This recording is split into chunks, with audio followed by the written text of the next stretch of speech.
we're going to go out to the greenhouse and take a look and see how things are going out there with this major ice storm. Let me just show you.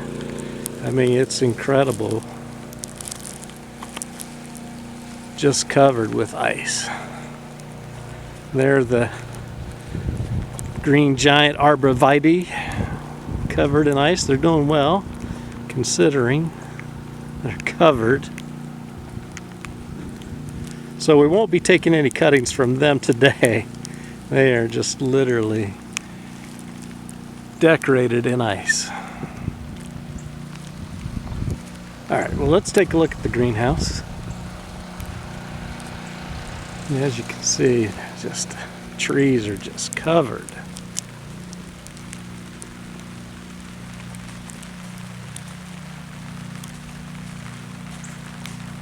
Alright, I'm going to pause so I can get the lock undone here. Alright, got the lock undone. Let's take a look inside. Fortunately, when I wired the power line out to the greenhouse, I did such that if we ever did have a power outage, I could still have the heat running out here during the winter, just for this type of occasion. So we've got the heater running. Our tomatoes are still growing. The cucumber trying to make a bounce back. Strawberries are looking good since repotting, and you can see we got that tomato there, just letting it ripen a little bit longer.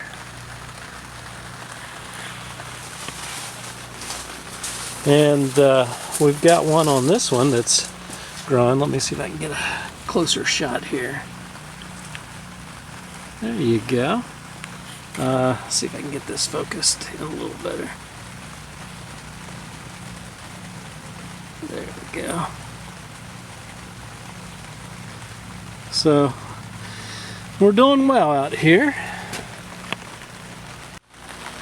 Actually, it's I guess quite a bit warmer in the greenhouse, so my lens on my camera is trying to adjust to the humidity and the air temperature inside the greenhouse, fogging up on the lens a little bit. But we've got a little project we're going to try to do during this ice storm while we're out here. So I'm going to take a minute to set my camera up on the tripod so I can show you what we've got going on in the greenhouse today.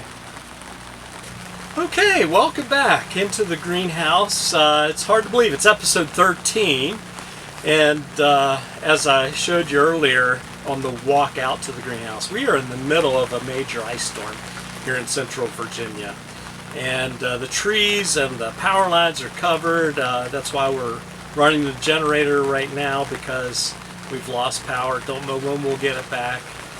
But it's warm enough out here, since I was able to run the power line out here to the greenhouse, and we have our little space heater. It's warm enough that I'm going to take my coat off. I think it's comfortable enough to be able to work out here without my coat. So we're going to hang my coat up over here on the hook that we installed last time, episode 12. And just to give you an idea of the temperature, so right now the outdoor temperature is 32 degrees, so it's freezing. Thus we have freezing rain, and it's 99% humidity. Yeah, and we're getting it. And indoor temperature with our space heater is 53 degrees, a balmy 53, 76% humidity. And just to tell you, overnight last night, the outdoor temperature was 29 degrees, 58% humidity, and the indoor temperature was 42, 72% humidity. So our space heater seems to be doing the job, and obviously, you know, from what I've shared with you, our plants seem to be okay with that fluctuation in temperature right now. So anyway, before we get into today's project, I wanted to share with you a couple items I picked up this week. I've been meaning to get a couple hand trials to have out here in the greenhouse for potting and repotting plants. And I saw the smaller of the two. There are two. I got these from the Dollar General. This one, and I don't know if you can see that, but only $1. Nice little trial. and it's solid metal from what I can tell, with a plastic handle. It's got a nice feel in the palm of your hand. The interesting thing about this one, it does have a little ruler that's stamped into the metal here, measuring the depth in centimeters and in inches, so you'll know how deep you're digging your hole. So that's pretty interesting.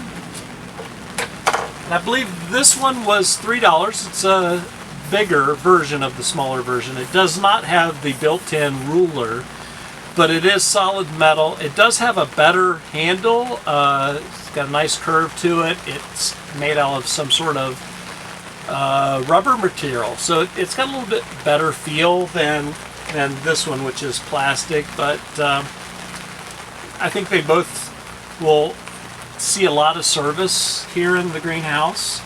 This one's more for, you know, kind of helping you get your little seedlings out of the tray, and this one's for maybe potting plants or moving plants from pots into your soil. So anyway, and then I also found this little watering can, and I think I mentioned on the last episode, episode 12, when we were potting the strawberries that we grew from seeds into the flower pots we picked up from the Dollar Tree, not the Dollar General, Dollar Tree, that has the kind of water reservoir in the bottom with the little opening here so that you can water from the bottom and not from the top. And so it seems like it's going to work. The end of the pitcher is small enough that it will fit right in there. So I think that's going to work out really nice. All right, let's get into today's project. Here at Hall Family Farms, we're big into the 3 R's: recycle, reuse, and repurpose. And so it gave me the idea that maybe we could incorporate that into today's project.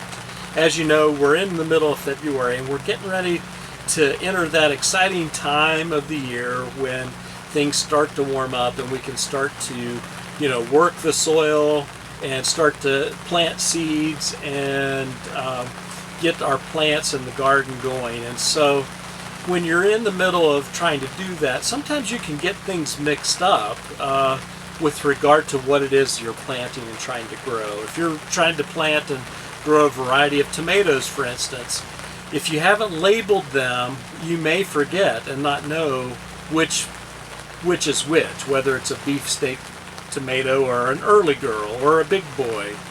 So, and you may not know until, you know, they produce the fruit, and then you might know whether you have a cherry tomato or a grape tomato, for instance. So that gave me the idea, how can we make some labels that we can use here in the greenhouse and out in the garden, and not have to go and buy something new from Amazon or at a nursery store or a big box store. So if you were with us on episode 11, I let you all know a little secret that I really like Dean's French onion dip. And again, I'm not sponsored by, you know, Dean's French onion dip, but it did give me the idea, because it is a white container, that maybe we can turn these containers and repurpose them and turn them into labels. And what I mean, or what I think and hope we're going to be able to do, is the inside, as you know, is white. There's no print. The outside, there's print. So what I'm thinking today, we're going to try to see if we can cut down the sides with our scissors, see if that's possible, and cut off the bottom, and see if we can make little labels, little plant labels or stakes out of these Dean's French onion dip containers and repurpose that. I also saved a cottage cheese container. It's a little bit bigger, so there may be a need for a bigger label, maybe for a bigger pot. So we're going to use this one as well, and if we get more, we'll repurpose those as well, if this in fact works. And the idea is that you know, we'll get a black permanent marker and be able to write the actual name of the plant that we're planting from seed, or the plant we are putting into a pot, or maybe out into our garden outside. So that's today's project. So I've got some scissors here. We'll see. I don't know whether these scissors will work or not, but we're going to give it a try. Let's see. I'll try to bring it in a little closer so you can see. It looks like they're going to work. Okay, let's see.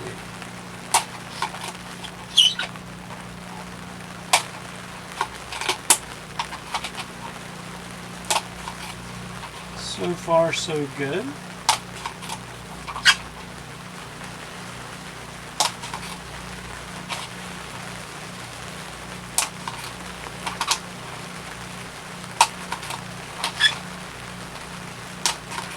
And I'm cutting them, as you can see here, maybe about a 1/2 inch wide.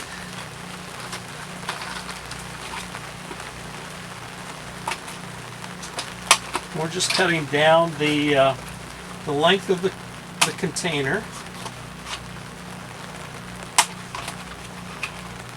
And these aren't going to be perfect, but I think that they'll work.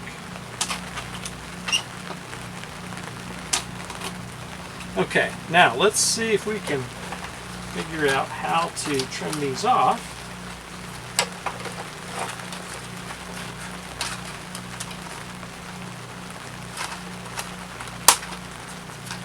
Alright, I'm going to go ahead and go around the bottom here.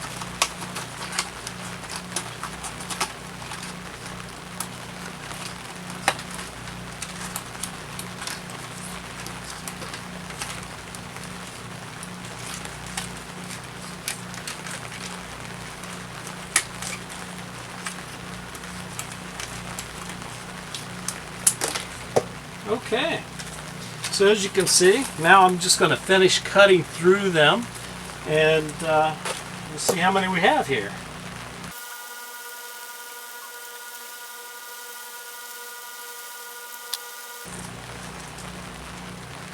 Okay, as you can see, I think it's going to work well. Let me just give it a try here. I don't know if you can see this. I'll pick up one of these little seedling containers. So we'll write the name of the seed that we've planted, and we'll just stick that little label right there. And you'll be able to see that. So I think that's going to work out quite nicely. So I'm going to go ahead and take time to go ahead and cut up the rest of these, then I'll come back and show you what we've got.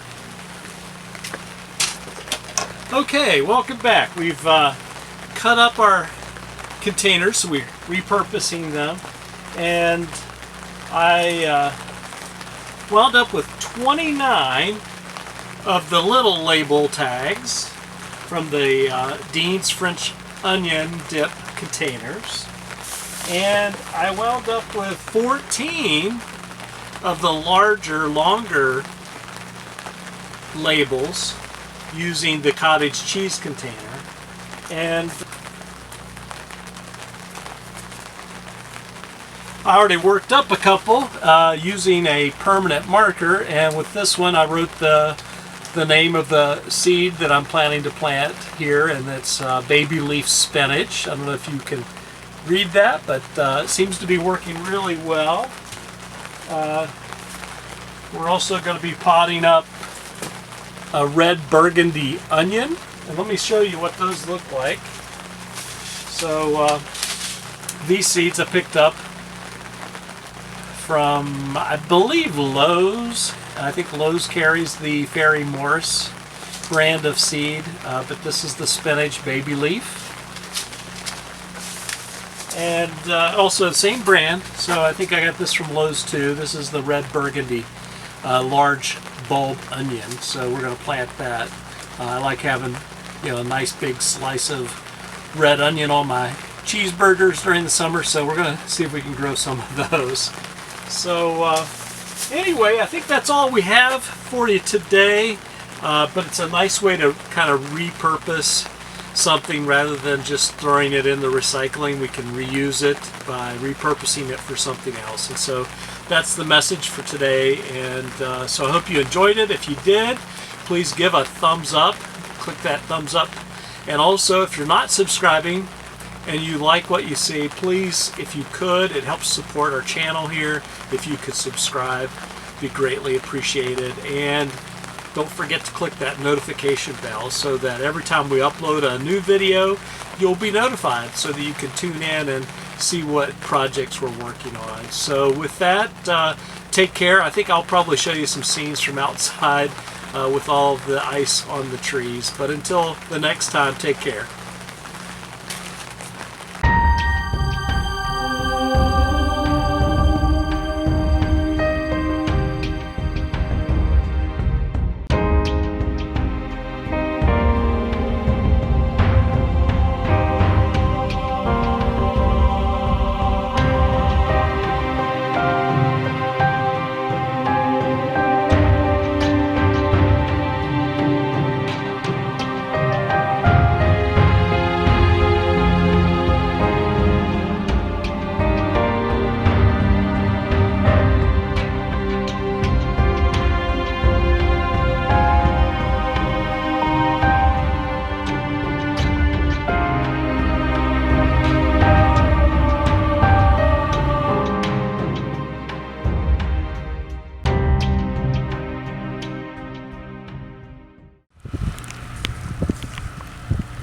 I think the ice is starting to come off, actually, off the power lines here. You can see a long line of ice that's fallen off the power line. So it could be that we'll have our power restored here pretty soon. You can see that's pretty neat. You can see where the power line ran right through this ice. It's all the way through here. Quite interesting.